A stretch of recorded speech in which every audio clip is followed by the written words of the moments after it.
अस्सलाम वालेकुम learners, welcome to our channel. और आज के लेक्चर में हम एक बहुत ही इंपॉर्टेंट टॉपिक डिस्कस करने वाले हैं, नोम स्पेसेस।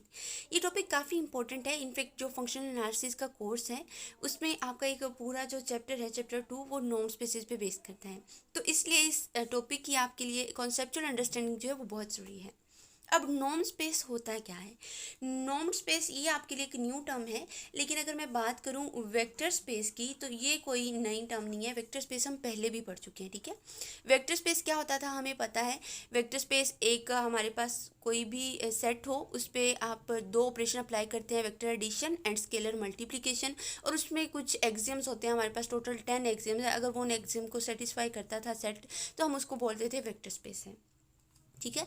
अब नॉर्म स्पेस क्या है? नॉर्म स्पेस में ये है कि आप कोई वेक्टर स्पेस लेते हो, उस पर आप नॉर्म अप्लाई कर देते हो, ठीक है।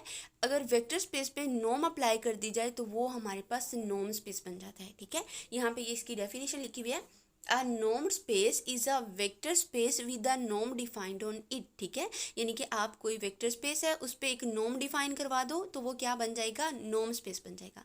अब यहाँ पे जो टर्म है नॉर्म, वो आपको पता होना चाहिए कि नॉर्म क्या है, ठीक है। नॉर्म बेसिकली क्या है? ये हमारे पास लेंथ होती है, length of a vector. Norm क्या है हमारे पास? लेंथ ऑफ अ वेक्टर होती है, ठीक है। और यहाँ पे जो नॉर्म की बात हो रही है वो कह रहा है कि अगर आप किसी वेक्टर स्पेस पे नॉर्म डिफाइन कर दो तो वो नॉर्म स्पेस बन जाता है। यहाँ पे जो नॉर्म है वो बेसिकली एक फंक्शन है, एक रियल वैल्यूड फंक्शन है, जिसको हम डिनोट करते हैं कुछ इस तरह से, ठीक है।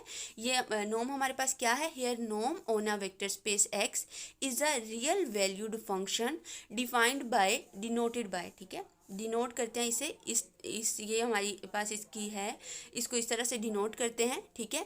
एंड विच हैज़ प्रॉपर्टीज, इसमें ये 4 प्रॉपर्टीज होती हैं। अब इसकी प्रॉपर्टीज क्या है? फर्स्ट प्रॉपर्टी तो ये है कि ये जो नॉर्म होती है ये ऑलवेज ग्रेटर इक्वल 0 होती है, ठीक है। अब क्योंकि यहाँ पे मैंने आपको बताया कि नॉर्म क्या है, basically length of a vector है। तो लेंथ हमें पता है वो ऑलवेज क्या होती है? पॉजिटिव होती है। लेंथ कभी नेगेटिव नहीं होती, ठीक है। तो ये फर्स्ट प्रॉपर्टी इसकी क्या है कि नॉर्म ऑफ अ वेक्टर जो है, यानी जो नॉर्म है, ये नॉर्म फंक्शन ये ऑलवेज क्या होगा? ग्रेटर इक्वल 0 होगा, नॉन नेगेटिव होगा। सेकेंड प्रॉपर्टी क्या है? वो कह रहा है कि norm equal 0 if and only if x equal 0। वो कह रहे हैं कि नॉर्म आपके पास तभी 0 होगा जब एक्स 0 होगा। तो डेफिनेटली नॉर्म जो है वो लेंथ है किसी वेक्टर की। तो अगर किसी वेक्टर की लेंथ 0 है, देखिए ये मेरे पास कोई वेक्टर है, ठीक है। इस वेक्टर की वेक्टर ए है, इसकी ये कोई ना कोई लेंथ गिवन है। और अगर मैं कह रही हूँ कि इस वेक्टर ए की लेंथ 0 है, ठीक है, इस वेक्टर ए की लेंथ 0 है, इसका मतलब ये वेक्टर इटसेल्फ भी 0 होगा। इसकी कोई लेंथ नहीं है तो ये वेक्टर इटसेल्फ भी क्या होगा? 0 होगा। तो यही सेकंड प्रॉपर्टी है इसकी नॉर्म की, ठीक है। थर्ड प्रॉपर्टी क्या है कि अगर आप कोई स्केलर मल्टीप्लाई करते हो नॉर्म में, ठीक है, स्केलर यहाँ पे अल्फा क्या है? कोई स्केलर है, तो देन क्या होगा? नॉर्म जो है आपकी उस वेक्टर की नॉर्म जो है x norm as it is आ जाएगा, और वो जो स्केलर है उसको आप बाहर ले लेंगे मोड के साथ, ठीक है, कॉमन ले लेंगे। और जो इसकी फोर्थ प्रॉपर्टी है ये है ट्रायंगुलर इनइक्वालिटी, हम पहले भी पढ़ चुके हैं, ठीक है। ट्रायंगुलर प्रॉपर्टी ये सबसे इंपॉर्टेंट प्रॉपर्टी है। अब ये प्रॉपर्टी क्या कहती है कि एक्स प्लस वाई नॉर्म जो है वो हमारे पास लेस इक्वल होगा x norm plus y norm.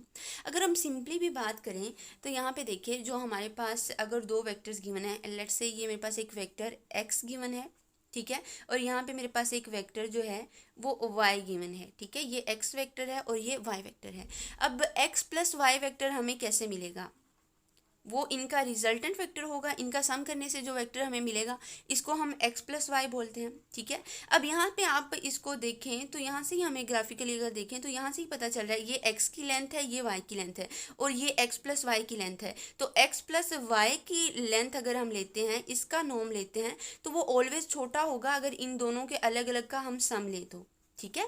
x plus Y की जो नॉर्म है इसकी लेंथ ये है, और ये x की लेंथ है, ये y की लेंथ है। इन दोनों का सम अलग अलग लेंगे तो वो हमारे पास ऑलवेज क्या होगा? इससे इसकी नॉर्म से ग्रेटर होगा, ठीक है। ये हमारे पास है नॉर्म स्पेस, ठीक है। और आई होप आपको समझ आया होगा। कोई क्वेश्चन हो, क्यूरी हो तो आप कमेंट सेक्शन में पूछ सकते हैं। Thank you.